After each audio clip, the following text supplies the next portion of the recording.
सभी भक्तों को श्री शिवाय नमस्तुभ्यम हर हर महादेव। तो आज हम आपको श्री पातालेश्वर शिव महापुराण के दूसरे दिन की कथा के उपायों का वर्णन करेंगे। जो दूसरे दिन की कथा गुरुजी झारखंड में बाँच रहे हैं, उसमें गुरुजी ने एक पुष्प के बारे में वर्णन किया। और वो पुष्प कौन सा था? वो पुष्प है पारिजात का पुष्प। ये पारिजात के पुष्प का वर्णन गुरुजी ने अपनी पिछली कथाओं में भी किया है। इसी पारिजात के पुष्प से संतान की प्राप्ति भी होती है। साथ में गुरुजी ने एक और वर्णन किया कि ये पुष्प जो दशहरा होता है उसके आसपास ही आता है, उसके आसपास ही वृक्ष के अंदर खिलता है। तो आपको क्या करना है, इस पुष्प को अपने पास में रख लेना है। वैसे तो किसी किसी वृक्ष में ये आपको दिसंबर के महीने में भी दिख जाएगा, जनवरी के महीने में दिख जाएगा।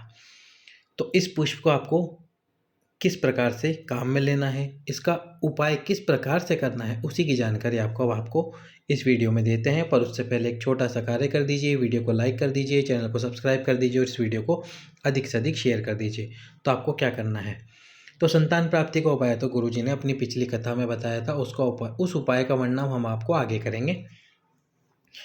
पर कल के जो उपाय है वो गुरुजी ने बताया। जैसे जैसे वृक्ष से, जैसे कि पारिजात का जो वृक्ष है, उस वृक्ष से फूल नीचे गिरता है, नीचे ज़मीन पर गिरता है, तभी आपको इस पुष्प को ज़मीन से उठाकर शिव जी को समर्पित करना है। इस पुष्प को कभी भी तोड़कर समर्पित नहीं किया जाता, इस बात का आपको विशेष ध्यान रखना है। जैसे ही ये पुष्प पेड़ के अंदर खिल जाता है और जब ज़मीन पर गिर जाता है, तब आपको इस पुष्प को समर्पित करना है। अब आपको करना क्या है, दो तरह से आप इस पुष्प को काम में ले सकते हैं। एक तो जैसे प्रतिदिन यदि आपको पुष्प मिल रहा है ज़मीन पर, तो आप प्रतिदिन इस पुष्प को समर्पित कर सकते हैं।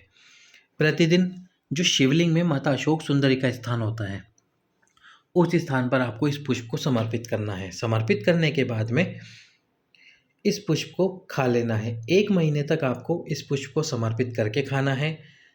जब भी आप पुष्प समर्पित करो तो नाम लेना है आपको पातालेश्वर महादेव। पातालेश्वर महादेव का नाम लेते हुए आपको ये पुष्प समर्पित करना है और पुष्प को खा लेना है। 1 महीने लगातार यदि आप पुष्प समर्पित करके खाते हो भगवान शंकर के शिवलिंग के सम्मुख में बैठकर, तो आपकी स्लिप डिस्क की समस्या, कमर की समस्या या घुटनों में कैसा भी तकलीफ चल रही हो, वह पूरी तरह से समाप्त हो जाएगी। अब जैसे प्रतिदिन पुष्प गिर रहे हैं, तो आप 2 तरह से उनको काम में ले सकते हो। एक तो क्या करेंगे आप, जो पुष्प होता है उसके पीछे एक डंडी होती है, आप भी जानते हो, केसरिया कलर की, केसर कलर की डंडी होती है। या तो आप इस डंडी को तोड़ लो। अगर आप इस डंडी को तोड़ रहे हो तो पुष्प को हटा दो, या फिर इस पूरे पुष्प को आपको एक कॉपी के अंदर पन्नों के बीच में रखते जाना है। पन्नों के बीच में रखते जाइए, रखते जाइए, रखते जाइए। अब यदि आपने ये डंडी तोड़ी है तो इन डंडी को भी एक तरफ इकट्ठा कीजिए, और जब इकट्ठी हो जाए और ये सूख जाए तो इसमें जल मिलाकर आपकी मनोकामना के लिए, फिर वो मनोकामना यदि संतान प्राप्ति की है तो जरूर करें इस उपाय को संतान प्राप्ति के लिए। जो आपने इसकी पुष्प की पीछे की डंडियों को सुखाकर पीस लिया है, इसमें जल मिलाकर इसका त्रिपुंड भगवान शंकर के शिवलिंग पर लगाएं। कब कब लगाना है, एक तो प्रदोष के दिन, एक शिवरात्रि के दिन। एक महाशिवरात्रि को लगा सके तो बहुत अच्छी बात है। इस दिन आप ये चंदन अवश्य ही लगाएं, पारिजात के पुष्प वाला। अब यदि आपने पूरा का पूरा पुष्प एक कॉपी के अंदर रखा है, तो जब जब शिवरात्रि पड़े, सोमवार की अष्टमी पड़े, प्रदोष पड़े, तो ये पुष्प बाबा के शिवलिंग के ऊपर जरूर समर्पित करें। तो ये है पारिजात के पुष्प का। यदि आप पूरे पुष्प को रखते हैं तो पुष्प को समर्पित करें। यदि इस कमर में या घुटने में तकलीफ है तो प्रतिदिन पुष्प को माता अशोक सुंदरी के स्थान पर समर्पित करें।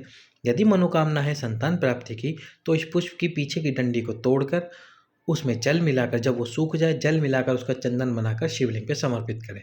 अब इसी पारिजात के पुष्प का अंतिम उपाय, वो अंतिम उपाय क्या है, आपको इसमें 1 पुष्प लेना है, 5 बेलपत्र लेने हैं, और 5 ही ये जो पारिजात के पुष्प की पत्तियां होती हैं, ये 5 पत्तियां ले लेनी है।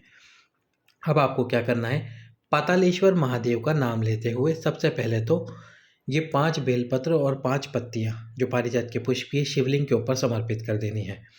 उसके बाद में जो ये 1 पुष्प है, ये 1 पुष्प भी आपको समर्पित कर देना है पातालेश्वर महादेव के नाम से। जब आप समर्पित कर दो तो फिर आपको ये 5 बेलपत्र, ये 5 पत्तियां और ये 1 पुष्प उठाकर ले आना है। उठाकर लाने के बाद में सबसे पहले जो बेलपत्र है इसको खाना है। आपके घुटनों में तकलीफ है या शरीर में और कोई भी किसी भी स्थान पर रोग है, ज़रूरी नहीं घुटने में, यदि आपको कैंसर जैसी बीमारी भी है तो भी आप ये उपाय अवश्य ही करके देखें। सबसे पहले एक बेलपत्र खाना है पहले दिन, दूसरे दिन दूसरा बेलपत्र, तीसरे दिन तीसरा बेलपत्र, चौथे दिन चौथा बेलपत्र। इस प्रकार से 5 दिन के 5 बेलपत्र खाने हैं। फिर छठवें दिन आपको खाना है ये जो पारिजात के पुष्प की पत्ती है। फिर 7वें दिन, 8वें दिन, 9वें दिन, 10वें दिन इन 5 पत्तियों को खा लेना है एक-एक करके। इसके बाद में 11वें दिन आपको खाना है ये पारिजात का पुष्प जो आपने समर्पित करा था शिवलिंग के ऊपर बेलपत्र और पत्तियों के साथ में। इस पुष्प को खा लेना है आपको। आपके शरीर की कैसी भी बीमारी, कोई भी रोग क्यों ना हो, वह पूरी तरह से समाप्त हो ही जाएगा। तो ये थे पारिजात के पुष्प के उपाय जो कल गुरुजी ने कथा में बताए थे। सभी भक्तों को श्री शिवाय नमस्तुभ्यम। हर हर महा